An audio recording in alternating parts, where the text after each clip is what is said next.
Hello everyone, welcome to my channel tips on mathematics. So linear programming problem के आज के इस video में हम जो है बात करेंगे बिग एम मेथड के बारे में, या फिर इसको हम पेनल्टी मेथड ही बोलते हैं, या फिर एक नाम हम इसको और भी बोलते हैं जो कि है कॉर्नर एम मेथड। ठीक है, तो ये मेथड जो है लीनियर प्रोग्रामिंग प्रॉब्लम को सॉल्व करने के लिए यूज होता है।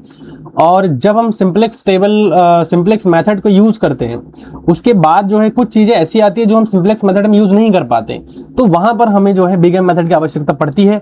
तो चलिए देखते हैं कि एक्चुअल में बिग एम मेथड क्या होता है। The big M method is use to solve the linear programming problems LPP when the problem constraint, अब देखो कंस्ट्रेंट हमारे पास जो है कैसा हो, ग्रेटर देन वाला हो, है कि नहीं, उसके बाद इक्वालिटीज वाली हो। लेकिन हमने जब सिंप्लेक्स मेथड पढ़ा था तो हमारे पास सिर्फ लेस देन वाले ही साइन होते थे, तो सिंप्लेक्स मेथड यूज कर लेते थे। अब यहां पर एक चीज क्या है कि भैया एक चीज तो हमें चेक करना है कि मैक्सिमाइज z होना चाहिए, जो भी हमारे पास z दिया हुआ रहेगा वो हमारा मैक्सिमाइज के होना चाहिए। ठीक है, मैक्सिमाइज होना चाहिए। तो यहां पर in such case we introduce artificial variables to start the simplex method. अब यहां पर हम क्या करते हैं, है तो सिंप्लेक्स मेथड के सिमिलर है, सिंप्लेक्स मेथड का ही एक पार्ट है, लेकिन यहां पर हम जो है क्या करते हैं, जब ये कंस्ट्रेंट हमारे पास दी हुई रहती है तो यहां पर हम क्या करते हैं, हमें कुछ आर्टिफिशियल वेरिएबल्स की नीड होती है। ठीक है, to start the simplex method a very large penalty m is assigned to these artificial variable in the objective function so that they leave the basis during the optimization। तो एक बहुत important बात यहां पर इन्होंने कहा है कि हम एक जो है आर्टिफिशियल वेरिएबल को जो है ऑब्जेक्टिव फंक्शन में असाइन कर देते हैं, जिसको हम बोलते हैं m से डिनोट करेंगे हम। m is nothing but it is the very large quantity. Large quantity का मतलब बहुत बड़ी नंबर है कोई। ठीक है, तो इसको असाइन करके हम जो है ऑप्टिमाइजेशन यहाँ पर ला सकते हैं। ऑप्टिमाइजेशन का मतलब क्या है कि वो मैक्सिमम हो या मिनिमम हो, तो वो हम ऑप्टिमम बोल सकते हैं। चलो आगे बढ़ते हैं, यहाँ पर देखते हैं। अब इसमें देखो एक सिंपल सा कुछ चीजें यहाँ पर आपको अप्लाई करनी पड़ेगी, कुछ स्टेप्स हैं वो हम यहाँ पर बताएंगे। देखो steps of big M method. Step 1 क्या कह रहा है कि convert the LPP into standard form. तो जो भी एलपीपी हमारे पास दी हुई रहेंगी उनको हमें क्या करनी है, स्टैंडर्ड फॉर्म में कन्वर्ट करनी है। मान के चलो कि एलपीपी में हमारा लेस देन का साइन है, तो जो लेस देन का साइन है तो हम क्या करेंगे, जस्ट एक सिंपल स्लैग वेरिएबल को ऐड ऑन कर देते हैं। ठीक है, एक स्लैग वेरिएबल को ऐड ऑन कर देते हैं। जैसे कि मान के चलो कि ये हमारे पास एक इनइक्वालिटीज है, तो यहां पर जो है देखो a1x1 a2x2 is less than equals to b है। तो यहां पर हम क्या करेंगे, देखो ये लेस देन का साइन है, मैंने आपको पहले ही बताया था कि जब लेस देन है कुछ कम है, मतलब ये वाली जो क्वांटिटी है वो बड़ी है इस वाली क्वांटिटी से, तो इस वाली क्वांटिटी को इस वाली क्वांटिटी के बराबर करने के लिए ऑब्वियसली बात है कि जिधर छोटी है उधर हमको जोड़नी पड़ेगी। तो यहां पर हम क्या करेंगे, एक स्लैग वेरिएबल को क्या कर देते हैं, ऐड ऑन कर देते हैं। ठीक है, उसके बाद जो है ये सिर्फ इसके लिए बात किया है कि जब लेस देन का साइन होता है। अब इसके बाद आता है कि जब ग्रेटर देन का साइन हो, ग्रेटर देन इक्वल टू का साइन हो, तो सबट्रैक्ट अ सरप्लस वेरिएबल। तो हमें क्या करनी पड़ेगी, देखो अब यहां पर ये ग्रेटर है, मतलब ये वाली जो क्वांटिटी है वो राइट साइड वाली क्वांटिटी से बड़ी है, तो ऑब्वियसली बात है कि राइट साइड वाली क्वांटिटी के इसके इक्वल करने के लिए यहां से कुछ हमें सबट्रैक्ट करनी पड़ेगी, है ना, सबट्रैक्ट करनी पड़ेगी। तो जब सबट्रैक्ट करेंगे तो यहां पर एक बड़ी इंपॉर्टेंट बात आती है, वो क्या है कि subtract a surplus variable and add artificial variable. यहां पर जो जब आप सरप्लस वेरिएबल को ऐड कर दो, सरप्लस वेरिएबल कुछ नहीं बस एक सिंपल सा नाम है। अब यहां पर देखो इस इक्वेशन को इक्वालिटी में कन्वर्ट करने के लिए इतना सारा काम हमें करना पड़ रहा है। तो जब a1x1 प्लस a2x2 हम कर रहे हैं, तो यहां पर हम क्या कर रहे हैं, इसको हम घटा रहे हैं और उसके बिहाफ में इस माइनस साइन को नेग्लेक्ट करने के लिए एक हम आर्टिफिशियल वेरिएबल को जोड़ रहे हैं, जो कि हमने क्या किया है, a से उसको डिनोट कर दिया है। ठीक है, a से क्या कर दिया है, डिनोट कर दिया है। अब आगे बढ़ते हैं। जब हमारे पास सिर्फ और सिर्फ इक्वलिटी की साइन हो, मतलब इक्वल कॉन्स्ट्रेंट्स हो, add only an artificial variable. तो अगर कभी भी इक्वेशन में सिर्फ और सिर्फ इक्वल हो तो वहां पर हमें जो है सिर्फ और सिर्फ आर्टिफिशियल वेरिएबल को इंट्रोड्यूस करना है, जोड़ना है। ठीक है, अब इक्वेशन इस प्रकार के बन जाएंगे। तो मुझे ऐसा लगता है कि जो बेसिक चीजें है वो आपको मैंने बता दिया है। अब आगे बढ़ते हैं इसमें। अब उसके बाद जो है स्टेप 2 में हम क्या करना है, मॉडिफाई द ऑब्जेक्टिव फंक्शन। जो ऑब्जेक्टिव फंक्शन होंगे उसको मॉडिफाई करेंगे as similar as we are using in the simplex method. ठीक है, तो हमने सिंप्लेक्स मेथड में इसको देखा है कि किस प्रकार से जो है हम मॉडिफाई करते हैं ऑब्जेक्टिव फंक्शन को, जब हम स्लैग वेरिएबल या सरप्लस वेरिएबल को ऐड करते हैं। हालांकि वहां पर हमने स्लैग का ही यूज किया था, सरप्लस का हमने यूज नहीं किया था। तो यहां पर हमें क्या करना है, ओरिजिनल ऑब्जेक्टिव तो हमारे पास रहना ही रहना है, और बाकी जितने भी हमारे पास आर्टिफिशियल वैल्यूज आएंगे उनको हम m कॉस्ट दे करके असाइन करेंगे माइनस के साथ। ठीक है, तो ये एक बहुत इंपॉर्टेंट बात है। तो for maximising minimising of problem add M A. तो अगर मिनिमाइज प्रॉब्लम है तो एम ए को हमें क्या करना है, ऐड कर देनी है। तो बस यहां पर सिर्फ इतना ही चेंजेस है। थर्ड स्टेप में आपको क्या करनी होंगी, फॉर्म इनिशियल सिंप्लेक्स टेबल, तो हमें एक इनिशियल सिंप्लेक्स टेबल को बनानी होंगी। ठीक है, आपको पता ही है, अप्लाई सिंप्लेक्स इटरेशंस। अब आपको सिंप्लेक्स मेथड का ही हेल्प लेना है। अब जो आपने इसके प्रीवियस में देखा है, नहीं देखा है तो उसको देख लीजिए, समझ में आ जाएगा। तब तक हमें करना जब तक हमें एक पॉजिटिव वैल्यू को ना ले या फिर सारे के सारे जो डेल जे होते हैं वो नेगेटिव ना आ जाए, तब तक हमें जो है सिंप्लेक्स मेथड का अप्लाई करते रहना होता है। अब सिंपल से एग्जांपल देखते हैं। यहाँ पे ये कह रहा है कि use big M method to solve the LPPs. ठीक है, एलपीपी हमारे पास दी हुई है, जेड हमारे पास मिनिमाइज जेड है। ठीक है, तो जेड हमारे पास जो है, यहाँ पर थोड़ा सा इसको करेक्ट कर लीजिएगा, यहाँ पर मिनिमाइज नहीं होगा, यहाँ पर हम करेंगे मैक्सिमाइज। ठीक है, ये प्रॉब्लम ही मैक्सिमाइज का है। Maximise Z is equal to 4x1 plus 2x2। Subject 2 हमारे पास दी हुई है 3x1 plus x2 is less then 27। अब देखो यहाँ पर एक लेस देन का साइन के साथ, एक ग्रेटर देन का साइन के साथ है। तो जब भी इस प्रकार के होते हैं तो उस कंडीशन में हमें क्या करनी होगी, सबसे पहले तो मैक्स जेड को इस प्रकार से लिखना है। कैसे लिख रहा हूं वो आप ध्यान से समझ लीजिएगा। अभी यहाँ पर जो है पूरे के पूरे इसको हम जो है लिख लेंगे, तो यहाँ पर क्या आ जाएगा 4x1 प्लस 2x2। ठीक है, अब इसको हम थोड़ा सा जगह अभी छोड़ रहे हैं, क्यों छोड़ रहे हैं उसके बारे में आपको पता लग जाएगा। अभी जो सब्जेक्ट 2 है उसको हम लिखेंगे यहाँ पर 3x1 प्लस x2। अब मैंने बताया था कि इसको इक्वल में कन्वर्ट करने के लिए यहाँ पर एक स्लैग वेरिएबल को जोड़ देंगे जिसको हम बोल रहे हैं s1। ठीक है, और यहाँ पर इसको इक्वल कर देते हैं 27 के साथ। ठीक है, 27 के साथ। फिर यहाँ पर जो दूसरा इक्वेशन है वो हमारे पास क्या है, x1 प्लस x2, और यहाँ पर ग्रेटर देन का साइन है, तो ग्रेटर देन का साइन के लिए मैंने आपको बताया सब्ट्रैक्ट करनी पड़ेगी कुछ, तो मैं यहाँ पर सब्ट्रैक्ट करता हूँ। देखो यहाँ पर मैं 0h1 तो ले ही लेता हूँ क्योंकि मुझे इक्वल बनाने होंगे सारे के सारे, है ना, उसको स्टैंडर्ड बनाने होंगे। तो यहाँ पर जो है 0h1 हमने कर दिया है। फिर यहाँ पर हम जो है s2 जो है क्या कर देंगे, सब्ट्रैक्ट करते हैं, है ना, सब्ट्रैक्ट करेंगे, जोड़ेंगे नहीं, सब्ट्रैक्ट करेंगे, तो माइनस का s2 आ जाएगा यहाँ से। और जब मैंने बताया था कि जब माइनस हमें करते हैं तो एक हमें आर्टिफिशियल वेरिएबल को इंट्रोड्यूस करनी होती है which is called as a। ठीक है, और ये बराबर में कन्वर्ट हो जाएगा जो कि 21 है। क्लियर, यहां तक आपको समझ में आ गया है। अब जो हमारे पास ये जितने भी हमारे पास इनको बेसिक वेरिएबल्स बोलते हैं, ये बेसिक वेरिएबल्स हमारे पास आए, उनको हम जीरो कॉस्ट के साथ यहाँ पर लिख देंगे 0s1। ठीक है, प्लस 0s2। अब यहाँ पर जो ये हमारे पास आया ना, इसको हम माइनस के साथ असाइन करेंगे। अभी मैंने बेसिक वाले जो कॉन्सेप्ट आपको बताया था उसमें बताया था m कॉस्ट के साथ लिखेंगे एक a को। ठीक है, m कॉस्ट के साथ इस a को हम क्या कर देंगे, लिख देंगे। तो अभी हमारे पास जो है स्टैंडर्ड फॉर्म में हमने कन्वर्ट कर लिया है। जब स्टैंडर्ड फॉर्म में कन्वर्ट हो जाता है तो अब हमारे पास कोई ऑप्शन नहीं है। अब हमें क्या करनी होती है, हमें सिंप्लेक्स टेबल के हेल्प से ही जो इसको सॉल्व करनी होती है। तो सबसे पहला इनिशियल सिंप्लेक्स टेबल है, आपको पता है कि इसमें हम क्या कर रखते हैं, यहाँ पर होता है हमारा b, यहाँ पर होता है हमारा cb, यहाँ पर होता है xb, यहाँ पर होता है cj। तो जो b हमारे पास आया है, सॉरी, जो हमारे पास यहाँ पर जो वैल्यूज आएंगे वो हमारे पास हो जाएंगे x1, और यहां पर हो जाएंगे x2, ये s1, ये s2, और यहां पर जो अभी आया था वो हमारा आर्टिफिशियल वेरिएबल जिसको हम a नाम दिया था। ठीक है, तो ये हो जाएगा हमारे पास। और यहां पर हमारे पास क्या क्या आएंगे वो अभी पता लगेगा कैसे कैसे। तो अब यहां पर जो हमारे पास है, देखो 4 आ जाएगा, यहां पर 4 आ जाएगा, ये यहां पर 2 आ जाएगा, सॉरी,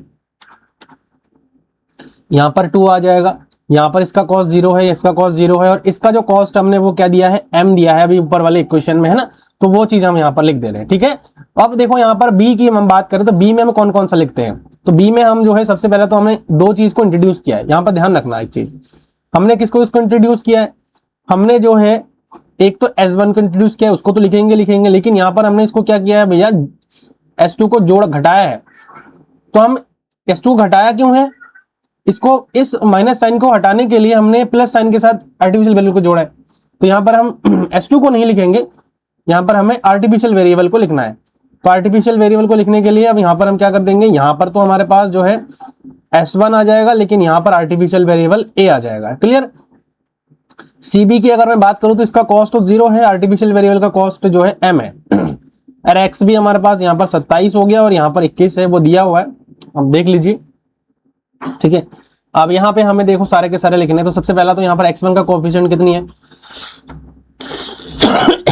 x1 का कोएफिशिएंट हमारे पास जो है 3 है, फिर यहाँ पर है 1, फिर s1 का जो है हमने 1 लिया है, फिर ये हमारे पास आ जाएगा 0, और ये भी हमारे पास क्या है 0 है। फिर उसके बाद देखो दूसरे वाले इक्वेशन में अगर हम देखें तो दूसरे वाले में यहाँ पर 1 है, यहाँ पर 1 है, यहाँ पर 0 है, यहाँ पर -1 है, और यहाँ पर हमारे पास क्या है, a है। अब a का जो हमारे पास है वो हमारे पास क्या है भैया, 1 है। ठीक है, ध्यान रखना, एक कोफिशिएंट्स को हम यहाँ पर लिखते हैं। अब अगला जो स्टेप होता है उसमें हम क्या करते हैं, कैलकुलेट करते हैं। कैलकुलेट क्या करते हैं, सबसे पहले यहाँ पर हम z निकालते हैं। z क्या हो जाएगा, देखो ये 0 हो जाएगा, और यहाँ पर माइनस का 21m हो जाएगा। क्लियर। फिर उसके बाद जो है ना, अब हम देखो यहाँ पर एक चीज में थोड़ा और करना है, और क्या है, हमें z से कैलकुलेट करना है। z से कैसे कैलकुलेट करते हैं, देखो हम इसको, इसका जो मल्टीप्लाई है वो हर इसके साथ करते हैं, 1 by 1 करते हैं। इसके साथ करेंगे तो यहाँ लिखेंगे, इसके साथ करेंगे तो यहाँ लिखेंगे, इसके साथ, फिर इसके साथ करके यहाँ लिख देंगे, इसके साथ करके यहाँ लिख देंगे, और आपस में इसको जोड़ देते हैं। वही प्रोसीजर है। अभी देखो 3 को 0 से मल्टीप्लाई करेंगे 0, और यहाँ पर माइनस का m, तो यहाँ पर हो जाएगा क्या हमारे पास, माइनस का m। फिर यहाँ पर हो जाएगा माइनस का m, फिर यहाँ पर हो जाएगा हमारे पास 0, फिर यहाँ पर हो जाएगा प्लस का m, फिर यहाँ पर हो जाएगा हमारे पास माइनस का m। ठीक है, तो ये हमने जो है इतना कर दिया है। उसके बाद जो अगला हमारे पास आता है वो आता है डेल जे कैलकुलेट करना। तो डेल जे जो होता है वो सी जे माइनस जेड जे होता है। तो सी जे क्या है, 4 माइनस, तो यहां पर कितना हो जाएगा, देखो 4 माइनस माइनस प्लस का m हो जाएगा, फिर 2 प्लस m, फिर यहां पर देखो 0 है तो ये टोटल 0 हो जाएगा। यहां पर जो है ये 0 है, 0 माइनस का m, तो यहाँ पर माइनस का m हो जाएगा, यहाँ पर 0 हो जाएगा, ये माइनस m और या माइनस माइनस प्लस m तो 0 हो जाएगा। ठीक है ना, तो ये चीज आ गया है। अब देखो यहाँ पर मोस्ट पॉजिटिव वैल्यू हमें देखनी होती है, वही सिमिलर प्रोसीजर है। तो मोस्ट पॉजिटिव इसमें कौन सा है, यही है, तो मोस्ट पॉजिटिव, तो अब ये इनकमिंग हो जाएगा। आउटगोइंग के लिए हमें अब मिनिमम रेशियो कैलकुलेट करनी पड़ेगी हमें। तो मिनिमम रेशियो कैलकुलेट करोगे तो यहाँ पर एक्स बी अपॉन कौन सा आया है, यहाँ पे तो जो है x1 आया है, तो यहाँ पर x1 लिख देंगे तो 3, तो यहाँ पर 9 या 27 हो जाएगा, यहाँ पर 9 और यहाँ पर 21 आ जाएगा। तो मिनिमम कौन है भैया, मिनिमम 9 है। तो मिनिमम 9 है, इसका मतलब क्या है कि ये हमारा जो है क्या हो जाएगा, ये जो है आउटगोइंग हो जाएगा, और इधर इससे हमारा ये इनकमिंग हो रहा है। क्लियर। तो अब नया सिंप्लेक्स टेबल को जो है हमें क्या करनी पड़ेगी, इंट्रोड्यूस करनी पड़ेगी, और सेम प्रोसीजर के साथ अब जो है हम आगे बढ़ेंगे। ठीक है, तो देखो यहाँ पर ये सेकंड सिंप्लेक्स टेबल जो है हमने अब बना लिया है, यहाँ पे फॉर्मेट बना लिया है। अब इसको मैं यहाँ पे लिख देता हूँ। यहाँ पर होता है b, यहाँ पर होता है cb, यहाँ पर होता है xb, यहाँ पर होता है cj। ठीक है, अब इन सबको यहाँ पर क्या कर देंगे, लिख देंगे। यहाँ पर हमारे पास आया था x1, x2, ये s1, ये s2, और यहाँ पर हमारे पास क्या था भैया, a था।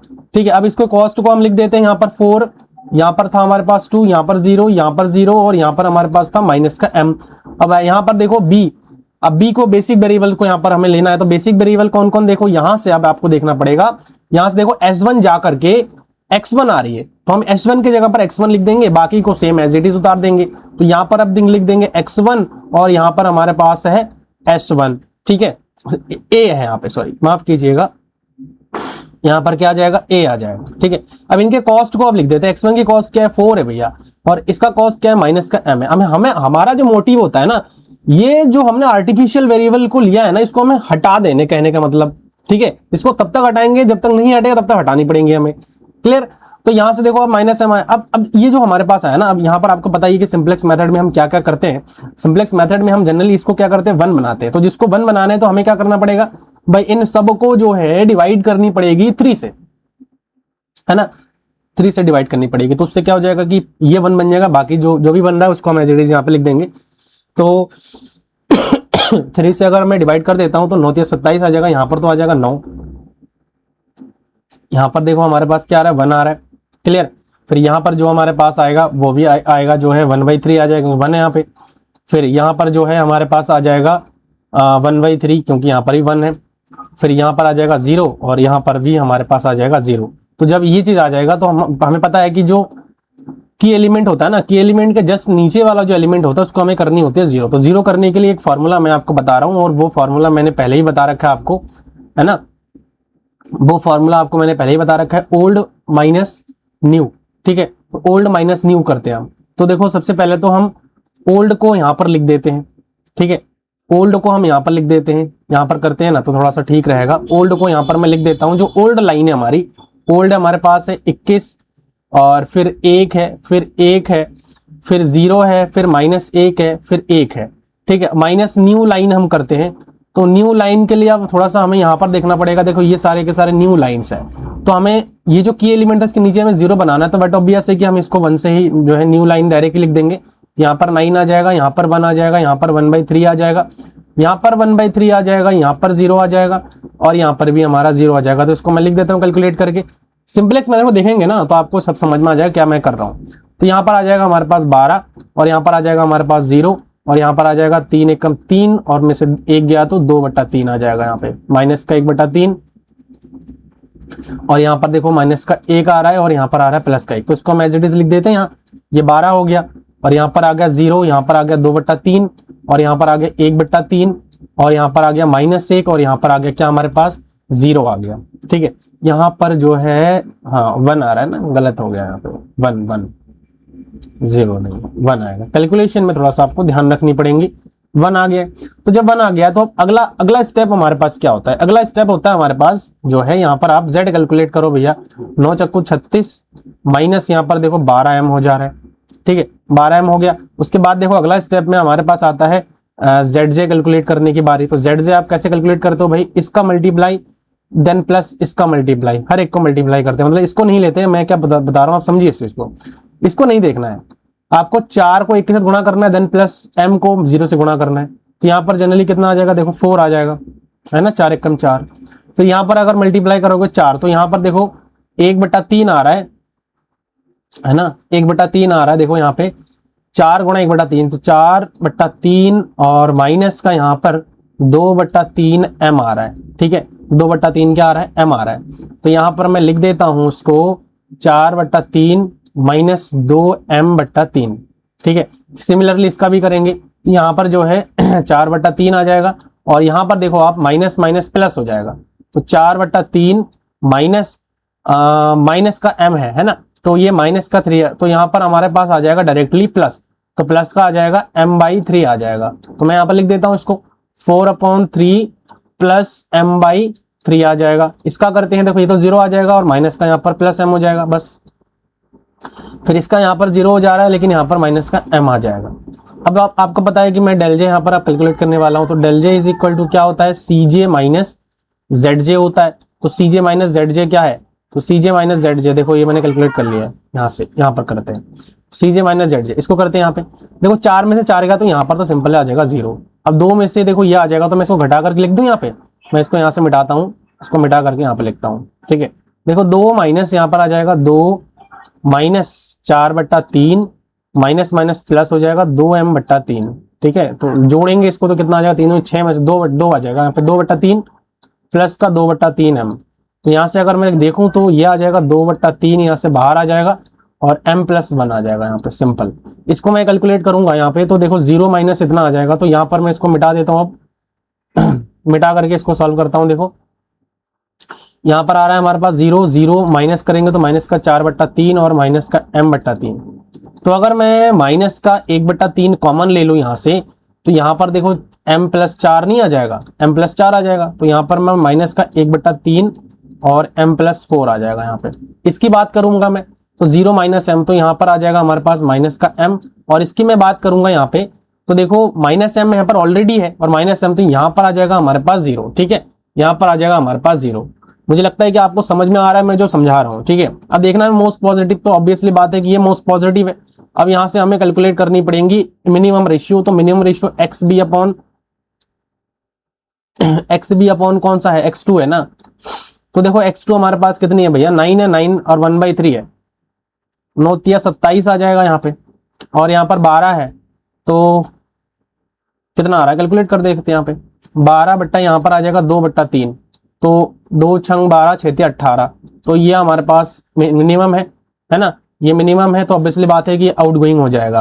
अब देखो ये जो है ना, यहाँ पर ध्यान रखना है कि ये हमारे पास आर्टिफिशियल वेरिएबल है। अब ये आउट गोइंग हो रहा है, मतलब ये बाहर जा रही है। तो अब हम क्या करेंगे? इसको हम हटा देंगे, इसको इनकमिंग कर देंगे। तो नया सिंपलेक्स टेबल को हम अब यहाँ पे जनरेट कर लेंगे। ठीक है, नया सिंपलेक्स टेबल जनरेट कर लेंगे। तो नया सिंपलेक्स टेबल में सेम वही सब कुछ हमें रखना है। तो यहाँ पर आ जाएगा B, यहाँ पर आ जाएगा CB, यहाँ पर आ जाएगा XB, यहाँ पर आ जाएगा CJ, सब कुछ सेम रखना है। X1 X2 S1 S2। अब देखो यहां पर ना बड़ी इंपॉर्टेंट बात मैं आपको यहां पर अब बताने वाला हूं, और वो इंपॉर्टेंट चीज क्या है? इंपॉर्टेंट चीज क्या है? देखो यहां पर ना अब ये जो A आ रहा है ये बहुत लोग आपको जो है क्लियर नहीं करेंगे, मुझे पता है। यहां पर देखो इस चीज को देखो, यहां पर देखो ये आर्टिफिशियल वेरिएबल है अब चूंकि आर्टिफिशियल वेरिएबल हमारा हट रहा है तो हम इसको नहीं लिखेंगे। अब इसको क्या करेंगे, हम हटा देंगे, इसको हम दूसरे तीसरे टेबल में इसको हम बनाएंगे ही नहीं। क्यों? क्योंकि आर्टिफिशियल वेरिएबल आउटगोइंग हो गया। अब आउटगोइंग नहीं होता तो हम लिखते, आउटगोइंग हो गया तो हम अब नहीं लिखेंगे। ठीक है, तो यहां पर अब बस इतना ही हम रखेंगे, बाकी को हम जिसका जो भी कॉस्ट है उसको हम ऐसे दे देंगे। इसका जो कॉस्ट है वो 4 है, इसका जो है 2 है, इसका जो है 0 है, इसका जो है 0 है। अब यहां पर देखो आपकी इनकमिंग क्या था और आउटगोइंग क्या था। तो हमारे पास देखो x1 तो एज इट इज रहेगा, ये आउटगोइंग है, और इनकमिंग क्या है, x2 है। तो x1 और x2 यहां पर हम जो है लिख देंगे x1 और यहां पर हम लिख देंगे x2। क्लियर? x1 और x2 हम जो है यहां पर लिख देंगे। उसके बाद जो है CB की अगर मैं बात करूं तो CB हमारे पास क्या है, कॉस्ट देखना होता है हमें। तो यहां पर आ जाएगा 4 और यहां पर आ जाएगा 2।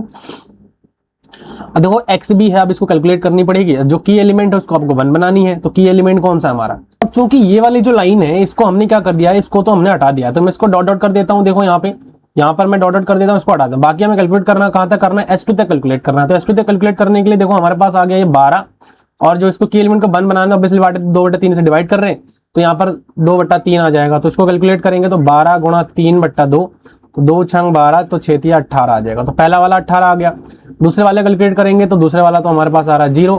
तीसरे वाले कैलकुलेट करेंगे तो ये आ जाएगा 1। चौथे वाले कैलकुलेट करेंगे तो देखो माइनस का 1/3 और 2/3 आ रहा है।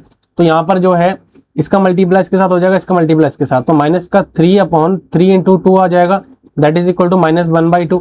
उसके बाद अगला देखो यहाँ पे माइनस का 1 है और 2/3 है, तो 3/2 आ जाएगा माइनस का। ठीक है, इसका हमने कैलकुलेट कर लिया है। तो जो हमारे पास आ रखा है इसको हम लिख देते हैं 18 0 1 1/2 माइनस का 3/2 माइनस का। ठीक है, तो यहाँ पर लिख देता हूँ 18 3/2 आ जाएगा। ये हमने लिख दिया है। उसके बाद जो है x1 को कैलकुलेट करना है, तो की एलिमेंट के ऊपर जो है हमें 0 बनानी है। तो 0 बनाने के लिए सेम फार्मूला अब यहाँ पर यूज करनी होती है। तो सेम फार्मूला देखो कैसे कैसे यूज करेंगे भैया, ओल्ड माइनस न्यू। तो ओल्ड जो है हमारे पास क्या है, ये ओल्ड है। देखो ये की एलिमेंट है, इसको हमें 1 बनानी है, तो इसके ये सारे ओल्ड लाइन हो जाएंगे। तो ओल्ड लाइन को मैं पहले यहाँ पर लिख देता हूँ, फिर हम न्यू लाइन को लिख देंगे। ठीक है, ओल्ड लाइन को लिख देता हूँ मैं यहाँ पे। सबसे पहले ओल्ड लाइन हमारे पास क्या क्या है वो मैं यहाँ पर लिख दे रहा हूँ। ठीक है, तो आप लोग एक बार देख लीजिएगा। ओल्ड लाइन जो है हमारे पास क्या है 9, फिर आ रहा है हमारे पास जो है 1, फिर आ रहा है हमारे पास 1/3, फिर आ रहा है हमारे पास 1/3, फिर आ रहा है हमारे पास 0। फिर न्यू लाइन हमें करनी है। तो न्यू लाइन करने के लिए ना आप न्यू लाइन को देखो, न्यू लाइन करने के लिए हमारे पास जो आ रखा है ये हमारे पास आया है 1। यहाँ पर की एलिमेंट को हमने 1 बनाया है। तो यहाँ पर जो है अब ओल्ड लाइन को देखो आप तीसरे वाले एलिमेंट में, यहाँ पर इसको हमें क्या करनी होंगी भैया, यहाँ पर क्या करनी होंगी, यहाँ पर हमें 0 बनाने होंगे। तो 0 बनाने के लिए, क्योंकि नए वाले में तो 1 आया है, यहाँ पर तो 1 है, तो यहाँ पर 1/3 से जो है आपको क्या करनी पड़ेगी, सबट्रैक्ट करनी पड़ेगी। ठीक है, तो यहाँ पर जो है 1/3 से सबट्रैक्ट करनी पड़ेगी। तो ये चीज आप थोड़ा सा ध्यान रखिएगा।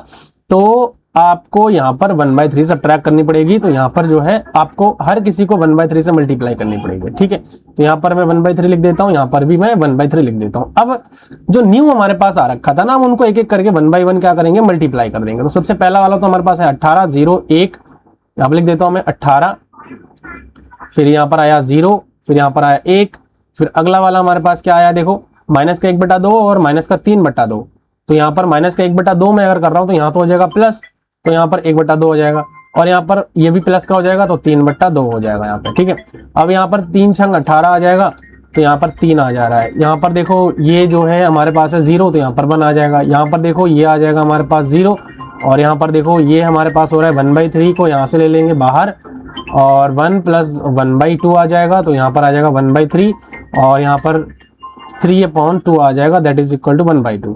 फिर इसको कैलकुलेट करेंगे, यहाँ से 3 से 3 कैंसिल आउट हो जाएगा, ये आ जाएगा 1/2। तो अब इसको मैं लिख देता हूँ यहाँ पे जो भी है 3 1 0 1/2 1/2। ठीक है, तो यहाँ पर लिख दे रहा हूँ मैं 3 1 0 1/2, और यहाँ पर आ जाएगा 1/2। ये चीज आ गया। जब ये चीज आ गया तो अब अगला स्टेप में हमें क्या करना होता है, इनको कैलकुलेट करना होता है। सबसे पहले तो z कैलकुलेट कर लो, तो यहाँ पर कितना आ जाएगा, 4 तिया 12 और 36 यहाँ पर आ जाएगा। तो 12 और यहाँ से जो 36 मैं ले रहा हूँ वो हो जाएगा 48 हो जाएगा यहाँ पे। ठीक है, तो यहाँ पर यह हो गया। उसके बाद देखो अब हमें यहाँ पर क्या करनी होगी, सेम वही चीज है, zj कैलकुलेट करनी पड़ेगी हमें। zj कैलकुलेट कर लेता हूँ मैं, zj कितना हो जाएगा देखो, इसका मल्टीप्लाई इसका 4, और यहाँ पर ये 0 हो जाएगा, तो 4 कम 4, इसका 0 हो जाएगा, और यहाँ पर इसका आ जाएगा 2। ठीक है, फिर इसका यहाँ पर देखो 4 गुणा, देखो यहाँ पर क्या आ रहा है 4 गुणा 1/2, ठीक है, प्लस 2 गुणा माइनस का यहाँ पर 2 गुणा 1/2, 2 दूनी 4 और इससे कट जाएगा, 2 में 1 आ जाएगा यहाँ पे, ठीक है, प्लस का 1 आ रहा है। उसके बाद जो अगला स्टेप है वो है हमारा 4 को जो है इससे गुणा करेंगे और यहाँ पर 3 है, तो 4 गुणा 1/2 और यहाँ पर जो है माइनस प्लस करना होता है, तो यहाँ माइनस ऑलरेडी है, तो यहाँ पर हो जाएगा हमारे पास माइनस, ठीक है, तो यहाँ पर आ जाएगा माइनस का 2 गुणा 3/2, तो इससे कट जाएगा, तो 2 दूनी 4, तो 2 माइनस का यहाँ पर 3 माइनस का क्या आ जाएगा 1 आ जाएगा, तो यहाँ पर हम लिख देंगे माइनस का 1। अब चूंकि सारे के सारे हमारे पास नेगेटिव अभी भी नहीं आया, तो हमें एक स्टेप और काम करनी पड़ेगी, इसको हम यहाँ से जो है क्या कर लेते हैं, मिटा लेते हैं। तो अगला जो है यहाँ पर डेल जे कैलकुलेट करेंगे, डायरेक्ट कैलकुलेट कर लेंगे वो चीज हम। तो डेल जे बराबर क्या होता है, सी जे माइनस डेल जे बराबर होता है सी जे माइनस जेड जे। तो सी जे माइनस जेड, देखो 2 4 में 4 गया तो यहाँ पर क्या आ जाएगा 0, और यहाँ से देखो 2 में से 2 गया तो यहाँ पर भी 0 आ जाएगा, फिर यहाँ पर आ जाएगा 1 माइनस का, और यहाँ पर माइनस माइनस प्लस का बना है, तो अभी भी पॉजिटिव नंबर है, तो मोस्ट पॉजिटिव नंबर कौन सी, यही वाली है हमारे पास। तो अब यहाँ पर X B divide by minimum ratio निकालेंगे, 2 आ जाएगा। तो यहाँ पर देखो 3 और यहाँ पर तो 6 आ रहा है, और इस चीज को करोगे तो नेगेटिव आ जाएगा, तो इसको आपको पता है ये नेगेटिव वाले को लिखने की हमें कोई जरूरत नहीं है, ठीक है, नेगेटिव वाले को हम नहीं लिखेंगे। तो ये मिनिमम रेशियो कैलकुलेट हो गया है। तो हमारे पास जो भी हमारे पास आ रहा है, देखो इनकमिंग आउटगोइंग, इनकमिंग यही आउटगोइंग फिर यही हो जाएगा, नेगेटिव वाले को हम नहीं देखते हैं। तो यहाँ पर जो है ये बाहर जाएगा, तो अगला जो टेबल हमारे पास बनेगा ना उसको मैं यहाँ पर लिख देता हूँ बना के, ठीक है। तो यहाँ पर देखो आ जाएगा बी, या आ जाएगा सी बी, या आ जाएगा एक्स बी, या आ जाएगा सी जे, यहाँ पर x1 x2 s1 s2, ठीक है, और यहाँ पर इनके कॉस्ट को हम लिख देंगे 4 2 0 0। अब यहाँ पे जो हमारे पास आया ना वो s2 आ रहा है और x1 जा रहा है, और यहाँ पर आ जाएगा x2, और इनके जो कॉस्ट है उनको लिख देंगे, इसका आ जाएगा 0 और x2 का जो कॉस्ट है वो हमारे पास कितना है 2 है, और जो xb, अब यहाँ पर हमें जो है की एलिमेंट को देखो, की एलिमेंट कौन सा बन रहा है, ये जो है हमारा की एलिमेंट है इस कंडीशन में, इस की एलिमेंट को हमें क्या करनी होंगे भैया, 1 बनाने होंगे। तो 1 बनाने के लिए अब हमें क्या करना पड़ेगा, जो है 1/2 से ही डिवाइड करनी पड़ेगी। तो 1/2 से अगर मैं पूरे लाइन को डिवाइड कर दूंगा तो क्या बन जाएगा 6 बन जाएगा, ये है ना। फिर इसको मैं 1/2 से डिवाइड करूंगा तो ये आ जाएगा 2, फिर इसको मैं 1/2 से डिवाइड करूंगा तो ये आ जाएगा 0, फिर इसको मैं 1/2 से डिवाइड करूंगा ये आ जाएगा 1, और ये भी आ जाएगा हमारा 1। तो 6 2 0 0 0 1 1, 6 2 0 1 1, तो यहाँ पर आ जाएगा 6 2 0 1 1। तो जब ये हमारे पास बन गया तो अब इसके जस्ट नीचे वाले को हम क्या करते हैं, वे 0 बनाने होंगे। तो 0 बनाने के लिए जो है हम क्या करेंगे, ये 1 है ना, तो ये 1 है तो ओल्ड माइनस न्यू करते हैं, तो old line minus new line हम कर देंगे। तो ओल्ड लाइन जितनी भी है, देखो ओल्ड लाइन हमारे पास क्या, यही हमारा ओल्ड लाइन है, तो हम इन ओल्ड लाइन को क्या कर देंगे, लिख देते हैं, ठीक है। ओल्ड लाइन को मैं लिख देता हूँ यहाँ पे 18 आ गया, फिर 0 आ गया, फिर 1 आ गया, फिर माइनस का 1/2 आ गया, फिर जो है माइनस का 3/2 आ जाएगा, ठीक है। उसके बाद देखो न्यू में से हमें क्या करना है, यहाँ पर जो है अब यहाँ पर देखना हमें, यहाँ पर तो 1 है, यहाँ पर माइनस का 3/2 है, तो यहाँ पर देखो माइनस माइनस प्लस हो जाएगा, तो प्लस माइनस का 3/2 से हम क्या करेंगे, मल्टीप्लाई करेंगे। तो जब माइनस का 3/2 से मल्टीप्लाई करेंगे तो सब प्लस हो जाएगा, यहाँ पर सब प्लस हो जाएगा, तो 1 यहाँ पर जो है 3/2 हो जाएगा। तो यहाँ पर प्लस का 3/2 लिख देता हूँ, यहाँ पर भी प्लस का 3/2 लिख देता हूँ, यहाँ पर भी प्लस का 3/2 लिख देता हूँ। मल्टीप्लाई करने का कॉन्सेप्ट है, बस शॉर्ट में करना है हमें 3/2। अब गुणा यहाँ पर कितने से करनी पड़ेगी, न्यू लाइन में आप जानी पड़ेगी आपको। न्यू लाइन हमारे पास क्या क्या आई थी, 6 2 0 1 1, तो यहाँ पर हम गुणा करेंगे, बस सिंपल सा है, 6 2 0 1 1 मल्टीप्लाई कर देते हैं। देखो 2 तिया 6, 3 तिया 9 तिया 27, ठीक है। यहाँ पर तो हमारे पास आ जाएगा 27। फिर उसके बाद जो है देखो 2 से 2 कट गया तो यहाँ पर आ जाएगा 3, यहाँ पर जो है ये 0 हो गया तो यहाँ पर आ गया 1, यहाँ पर जो है ये है माइनस का 1/2 है और प्लस का 3/2 है। तो बट ऑब्वियस है कि यहाँ पर जो है 2/2 आ जाएगा, 1 आ जाएगा यहाँ पर भी, और यहाँ पर देखो आप यहाँ पर आ रहा है 0, तो 27 3 1 1 0, ठीक है। यहाँ पर लिख देता हूँ मैं 27 3 1 1, और ये हमारे पास आ जाएगा 0। अब सेम यहाँ पर z आप कैलकुलेट करो, z आप 0 आ जाएगा, 27 यहाँ पर आ जाएगा हमारे 7 दूनी 14 4 2 दूनी 4 और 1 5 54 आ जाएगा। अब इसको कैलकुलेट करना है हमें zj, ठीक है। तो zj कैलकुलेट कर लो, यहाँ पर ये 0 आ जाएगा, सब 0 आ जाएगा, यहाँ पर 3 दूनी 6 2 1 2 2 1 2, और यहाँ पर आ जाएगा 0। अब डेल जे कैलकुलेट करना है, डेल जे हमारे पास क्या होता है, cj माइनस zj। तो cj माइनस zj अब यहाँ पर हम करते हैं तो ये क्या आ जाएगा, देखो cj हमारे पास 4 में से 6 गया तो यहाँ पर आ जाएगा माइनस का 2, 2 में से 2 गया तो ये 0, 0 यहाँ पर माइनस का 2 और ये हमारे पास 0।